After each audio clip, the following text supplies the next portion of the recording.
RTS Info, Pauline Rappa. Près d'1% des personnes testées dans le sud des Grisons sont positives au Covid-19. C'est ce que révèle la première partie des tests de masse qui se déroulent ce week-end dans le canton. Jusqu'à ce midi, 7800 personnes se sont fait tester gratuitement sur une base volontaire. 73 d'entre elles ont reçu un résultat positif.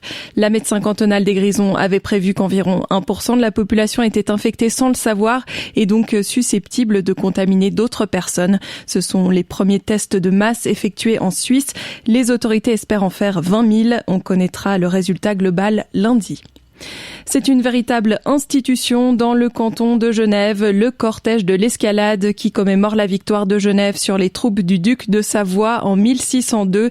Eh bien, ce cortège n'a pas lieu aujourd'hui comme prévu à cause évidemment de la pandémie. L'annulation est rare. Le cortège a même eu lieu pendant la Seconde Guerre mondiale. Il faut remonter à 1932 pour une année sans escalade. L'Iran a exécuté ce matin un opposant au régime longtemps exilé en France avant d'être arrêté par les gardiens de la Révolution. Rouhollah Azam a été pendu. L'ancien journaliste avait été condamné à mort pour son rôle dans la vague de contestation il y a 3 ans. Amnesty International dénonce une escalade choquante dans le recours de l'Iran à la peine de mort comme arme de répression. En Éthiopie, un convoi d'aide internationale est arrivé aujourd'hui dans la capitale de la région du Tigré. Le comité international de la Croix-Rouge indique que c'est le premier convoi depuis le lancement d'une opération de l'armée fédérale il y a plus d'1 mois. Les 7 camions du CICR transportent du matériel médical pour soigner plus de 400 blessés, des couvertures, des ustensiles de cuisine ou des équipements pour améliorer l'accès à l'eau. Et l'ONU s'inquiète du sort des réfugiés érythréens dans cette région. C'est une première en Bolivie. Le pays a reconnu hier l'union civile entre 2 personnes de même sexe. Décision rendue après une longue bataille juridique menée par un couple d'hommes de 45 et 48 ans.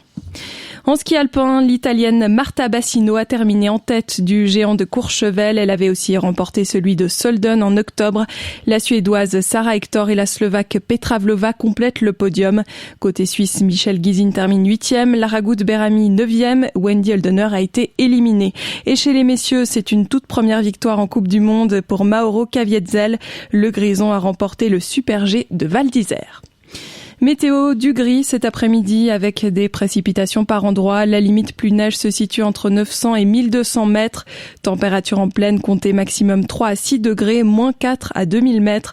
Demain, des nuages et quelques averses en fin de nuit. Passage ensuite à un temps sec. On aura même droit à de belles éclaircies. Il fera maximum 5 degrés en pleine.